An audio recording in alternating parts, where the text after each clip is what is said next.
بسم اللہ الرحمن الرحیم۔ ایک ایسے اللہ تبارک و تعالیٰ کے برگزیدہ نبی جن کو زندہ سمندر میں ڈال دیا گیا اور جن کو ایک دیو ہیکل مچھلی نے نگل لیا، آپ سے ایسی کون سی خطا سرزد ہوئی کہ جس کی وجہ سے آپ کو کئی دنوں تک مچھلی کے پیٹ میں رہنا پڑا؟ اور آپ نے ایسی کون سی دعا پڑھی تھی جس کی وجہ سے اللہ تبارک و تعالیٰ نے آپ کو اس آزمائش سے دور کر دیا؟ کتنے دنوں بعد اس مچھلی کے پیٹ سے باہر تشریف لائے؟ پیارے دوستو، آج کے اس منفرد ویڈیو میں ہم آپ کو حضرت یونس علیہ السلام کا قصہ بتائیں گے اور ساتھ ہی آپ کو اس خاص دعا کے بارے میں بتائیں گے جس کی وجہ سے اللہ تبارک و تعالیٰ نے اس آزمائش کو آپ سے دور کر دیا۔ پیارے دوستو، حضرت یونس علیہ السلام اللہ تبارک و تعالیٰ کے ایک برگزیدہ نبی گزرے ہیں۔ آپ کے والد گرامی کا نام متی تھا۔ اللہ تبارک و تعالیٰ نے اپنے پیارے نبی حضرت یونس علیہ السلام کو قوم بنی اسرائیل کے لیے مبعوث فرمایا تھا۔ پیارے دوستو، یاد رہے کہ بنی اسرائیل وہ قوم ہے جس کے لیے اللہ تبارک و تعالیٰ نے بے شمار انبیاء کرام کو مبعوث فرمایا۔ حضرت یونس علیہ السلام کو اللہ تعالیٰ نے شہر نینوا کے باشندوں کی ہدایت کے لیے رسول بنا کر بھیجا تھا۔ نینوا یہ موصل کے علاقے کا ایک بڑا شہر تھا۔ یہاں کے لوگ بت پرستی کرتے تھے اور کفر و شرک میں مبتلا تھے۔ حضرت یونس علیہ السلام نے ان لوگوں کو ایمان لانے اور بت پرستی چھوڑنے کا حکم دیا، مگر ان لوگوں نے اپنی سرکشی کی وجہ سے اللہ کے رسول کو جھٹلا دیا اور ایمان لانے سے انکار کر دیا۔ حضرت یونس علیہ السلام نے انہیں خبر دی کہ تم لوگوں پر عنقریب عذاب آنے والا ہے۔ یہ سن کر شہر کے لوگوں نے آپس میں مشورہ کیا کہ حضرت یونس علیہ السلام نے کبھی کوئی جھوٹی بات نہیں کہی ہے، اس لیے دیکھو اگر وہ رات اس شہر میں رہیں جب تو سمجھ لو کوئی خطرہ نہیں ہے، اور اگر انہوں نے شہر میں رات نہ گزاری تو یقین کر لینا چاہیے کہ ضرور عذاب آئے گا۔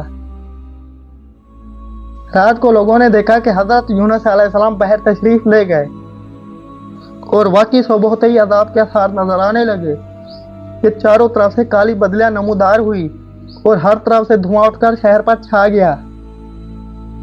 یہ منظر دیکھ کر شہر کے باشندوں کو یقین ہو گیا کہ عذاب آنے والا ہی ہے، تو لوگوں کو حضرت یونس علیہ السلام کی تلاش و جستجو ہوئی، مگر وہ دور دور تک کہیں نظر نہیں آئے۔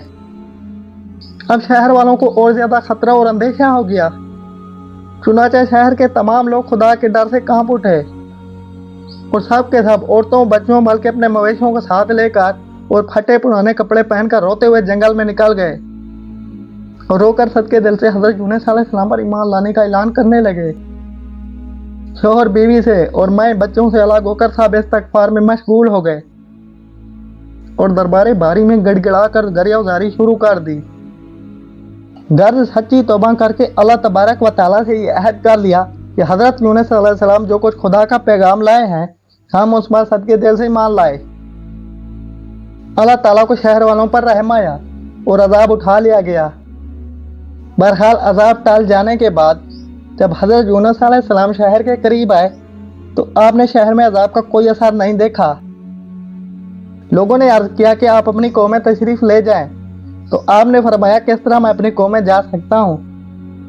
میں تو ان لوگوں کو عذاب کی خبر دے کر شہر سے نکل گیا تھا مگر عذاب نہیں آیا۔ آپ یہ فرما کر غصے میں بھر کر شہر سے پلٹ آئے اور دریائے فرات کے کنارے پہنچ گئے اور وہاں پر مسافروں سے بھری کشتی روانہ ہونے کے لیے تیار کھڑی تھی۔ چنانچہ حضرت یونس علیہ السلام بھی اس کشتی کے اندر سوار ہو گئے۔ کشتی ابھی کچھ ہی دور گئی تھی کہ وہ ہچکولے کھانے لگی اور ان خوفناک طوفانی ہواؤں کے اندر وہ کشتی ڈگمگانے لگی۔ چنانچہ ان طوفانی ہواؤں کی وجہ سے کشتی ڈوبنے کا خطرہ پیدا ہو گیا۔ ان ملاحوں نے اپنے عقیدے کے مطابق کہا، معلوم ہوتا ہے کہ اس کشتی میں اپنے آقا کا بھاگا ہوا غلام سوار ہو رہا ہے، جب تک اس غلام کو اس کشتی سے نکالا نہ جائے گا تب تک یہ مصیبت دور نہ ہوگی۔ چنانچہ ملاحوں کی بات سن کر حضرت یونس علیہ السلام نے کہا، میں نے اللہ تبارک و تعالیٰ کی وحی کا انتظار کیے بغیر ہی اپنی قوم کے لیے بددعا کر کے چلا آیا اور شاید اللہ کو میرا یہ عمل پسند نہیں آیا، اس لیے یہ آثار نمودار ہوئے ہیں اور یہ میری آزمائش ہے۔